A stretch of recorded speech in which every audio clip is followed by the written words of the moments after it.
أنا محمد، نص لبناني ونص سوري. حبيت شاب سهر بسوريا، من وقتها حبيته وكتير، إنه مشاعري كانت حلوة نحو اتجاهه. أنا ناوي أتزوجه وحابب أتزوجه ونكمل علاقتنا سوا. أهلي موافقين وكل إنه ما عندي مانع. أنا غيث، حبيبه لمحمد، واسمي الجديد جينيفر. أكيد أهله رح يباركولنا زواجنا وكل شيء رح يكون منيح إذا الله رأى. انك تتقبلي اشخاص اللي هن هوموسيكسوال، هذا بيساعدهم على انه يقدروا يعيشوا حياتهم بطريقه رايقه، اقل ضرر، اقل قلق. ليه الاشخاص اللي هن هوموسيكسوال او جاي بيدعوا اليوم؟ محمد وغيث ربما ليسا المثليين الوحيدين اللذين يصرحا عن علاقتهما أو حتى قرارهما الزواج في العالم العربي، لكن لربما كانا الأكثر جرأة في مواجهة مجتمعهما والدعوة إلى سن قانون زواج للمثليين وإصرارهما على تطبيقه في بلادهما. بالنسبة لحمودي كتير بيغار علي وما بيخليني أظهر ولا أحمل تليفون، حتى أنه ظهرات وسهرات وهيك ما بيخليني أظهر لوحدي إلا تما يكون هو معي. بدي إنه قانون الزواج، إنه من كتر الغيرة، إنه هلا ظهراته ممنوع يطلع، فوتاته ما حكي مع شباب هيك، بدي أضمن حقي أنا. عشان هيك عم بطلب بالمجتمع العربي زواج المثليين.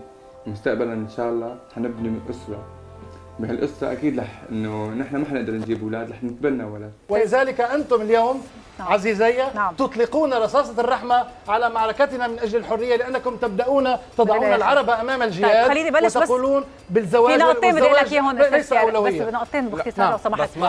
حضرتك اعترضت على مسألة العلاج، بس جينيفر طالبة إنه هي تعمل عملية للثديين وطالبة إنه تتعيط لها جينيفر، مشان هيك سألت إذا في إحساس داخلي. لحظة، أنا ما سألت إنه بدي أعالج المثليين، أنا سألت إنه شخص مثلي مسمى حاله اسم بنت وطالب إيه؟ لا ما اعتبرت أنوثة مرض، اعتبرت إنه عنده حاجة إنه يكون امرأة. أنا معني بمعركة الحريات في لبنان. الحرية تقتضي أن لا نتدخل في شؤون راشدين اختارا ما يريدين، اختارا السلوك الجنسي. يعني لهم حرية طلب الزواج بتحس بميل شخص بحبه صار لي 4 سنين ونص ومتعلق فيه وبغار عليه وبموت عليه، وهي عم بحكيه على الكاميرا. وانا بدي شيء اثبت شخصيتي انا وياه، واذا بيوافق الشيخ يكتب لنا كتابنا انا موافق هلا. دينك يرفض هذا الشيء. انا ادعوك الى التوبه الى الله عز وجل، ادعوك الى ترجع الى دينك وضميرك وعقلك. هو يقول لا تهدي من احببت ان الله يهدي من يشاء، الى الحق والى الفضيله. شيخنا لا تهدي من احببت ان الله يهدي من يشاء. وانا اذكرك، اذكر انما انت مذكر بس بان فعلك هذا فعل. بس بدي اعرف اذا اهلك هلا شافوك هن موافقين على هذا الشيء؟ هيدي حريتي انا، هيدي حياتي انا مش حياة اهلي، صح ولا لا؟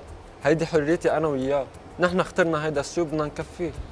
بس ومعلي ما فينا ننطر، ما فينا ننطر لبعدين. هذا بالمنظور الشرعي الاسلامي وغير الاسلامي، هؤلاء لهم عقاب، هؤلاء لا يتركوا هكذا في المجتمع، هكذا هملا وكذا يفعل ما يشاء وما يريد ان يزني الانسان بامه او بخالته او بالعقوبه الدينيه تصل الى درجه القتل.